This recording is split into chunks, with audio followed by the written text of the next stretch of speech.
Hey, what's up everyone? I'm back for day 2, officially day 1 of Vlogmas. Today I want to talk about why I quit my retail job. That's going to be interesting. But first, because it's the 1st of December, I'm going to open up the first day of my advent calendar. This year I got the Wild Wishes Sephora advent calendar. It's got 24 days. I'm so excited. So we're gonna find day 1. This is like the biggest advent calendar in the entire world. Look at that. It was over $100. Oh my god, that is so bougie. All right, where's number 1? There's number 1. We got a little cheetah moment going on. Let's see. Oh, what's behind the door? Oh my god, I'm nervous. Okay, what do we have? Oh, is that nail polish? Oh my god, it is too. Okay, I guess I'm gonna be painting my nails. This December I'm gonna be painting them red, Sephora red. Oh, that definitely does smell like nail polish. Okay, alright, okay. So I want to talk about why I quit my retail job. There's a lot of issues that were going on when I was working in the supermarket that I was working at. Before I get really into this, I want to just say that I have nothing against the supermarket. Like, if you want to shop there, if you want to support it, it's still my local supermarket, so I still shop there sometimes. I don't have anything against the people that I worked with, people who were on the floor, the staff that were there to help out the customer, you know, the night filled boys and the register workers. Everyone was great. Grocery was great, deli was great. I had the worst manager in the entire world. So many panic attacks before I even went to work. I would have like a panic attack. I would like lose sleep just thinking about like, oh my god, I can't believe I have to go into work tomorrow. Because this was my first ever job, I thought that's just what the world was like. And I thought, like, you know, no matter what industry I'm in, I'm gonna hate going to work. So, you know, like, what's the point? Should I just, you know.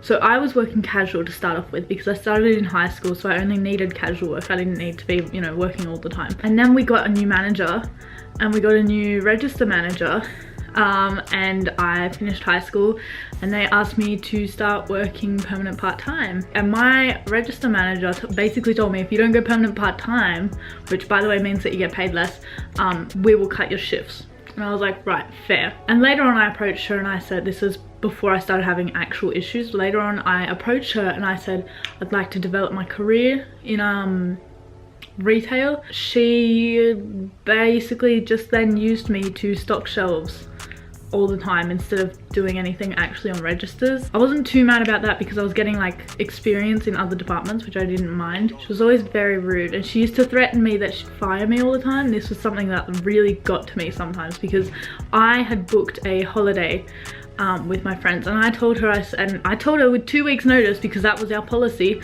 2 weeks notice for annual leave. And I said, hey, I just want to let you know I'm going to be going away for like 5 days or whatever it was in January.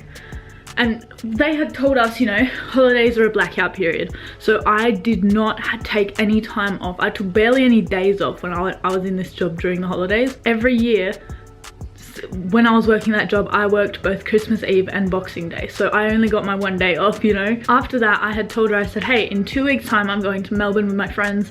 I just thought I'd let you know I want to put that through as annual leave. And she said to me, you can't book trips until you've asked us if you can book a trip. We're not going to guarantee that you can get your annual leave. And she said to me, she's like, we could fire you for this. That's what she literally said to me. I had another issue come up when I had a workplace related injury. I had hurt my ankle, and after I had hurt my ankle, my boss told me that she has to go to the doctor with me. And I'll tell you why. Because when I wanted to claim it on workers' comp, she said no, because I had to take time off work because the doctor said I was not fit for duties. Simple as that. The doctor said I was not fit for duties, and she told me when I came back to work 2-3 days later, she's like, you were fit for duties, you could have worked in the office. Sorry, my doctor said I was not fit for duties. That's the way that it rolls. I'm sorry. I'm not fucking sorry. Fuck you. And she told me, you were meant to ring, because I went to the doctor without her, because I was like, what the fuck? I'm not taking my boss to the doctor. That's fucking weird. I had asked for workers' comp and I told her I'm doing workers' comp because I had to take time off. She's like, well, you didn't need to take time off, blah, blah, blah. So she took it out of my sick leave, right?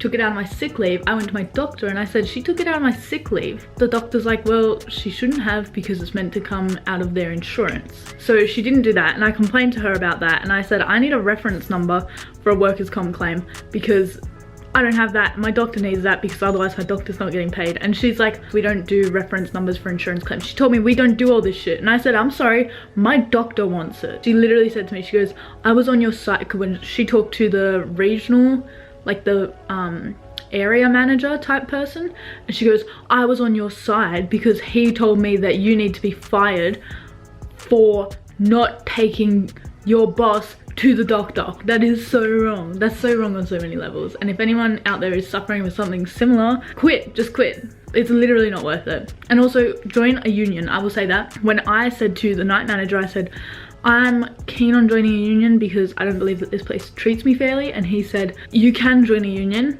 and it's probably best in other workplaces, he said, but if you join a union in this workplace, they will make your life very difficult. So I didn't join a union, and I regret that. I regret that so hard, because if I had the union on my side, I would have been fine. And eventually it got to this point where I was, you know, vibing the fuck out, right? I had bought, like, I had the James Charles palette. I was trying to, like, get good at my makeup. So I woke up this Sunday morning, I woke up bright and early, bushy-tailed. I drank 2 cups of coffee. I did my makeup. I walk into work, and the first thing that this woman says to me, what happened on Thursday night? Because one of the other girls was out by money, and because I was supervisor at the time, I was in trouble. And because I didn't write it down in the diary. We have a whole system that tells you who's out by what amount. And I talked to one of the other supervisors and I said, am I meant to be in trouble for that? Should I have written that down? And he said, I never write that down. And he had been supervisor for many, many more years than me. I was standing there on this Sunday morning in my work, and she didn't even say good morning to me. The first thing she said to me was, what happened on Thursday night? And then she started having to go at me and told me that if I didn't fix my act up, she was gonna take away my supervisor privileges. So I was standing there and I was like, oh fuck. I got my break in like half an hour. I was looking around. I went over to one of my register friends and I said, I feel like I'm gonna walk out. I feel like I'm gonna quit today. And she's like, ha ha ha, me too. I was like, no, no, no. Like, on my break, I'm going out to my car. If I don't come back, I've quit. We used to have discount boxes. I don't know if they still do it, but we used to have discount boxes where you would have lots and lots of soft drink. It'll be like $5. I went and bought that and I was like, I'm just gonna go put this out in my car to my supervisor, who I don't have anything against. And I feel really bad for doing this to him because he was probably the one that copped the stress from it. And I said, I'm gonna go put this out in my car. And I went out to my car and I put my soft drink in my car, and then I got in my car and I drove home, and I did not work another day at that place from then on. I just could not do it. That place, it was so bad. Now I'm much happier, and now I work in a really, really great job that I absolutely love. The way that I quit, I don't, you know, no regrets in life, but I do feel bad for my co-workers. No, I do walk in sometimes and people are like, hey, but then that's about it. Like, I sort of forgot that people really don't care if they don't see you that often. I'm gonna go and paint my nails now and edit this video so you can see it on the day that you're watching it. Bye.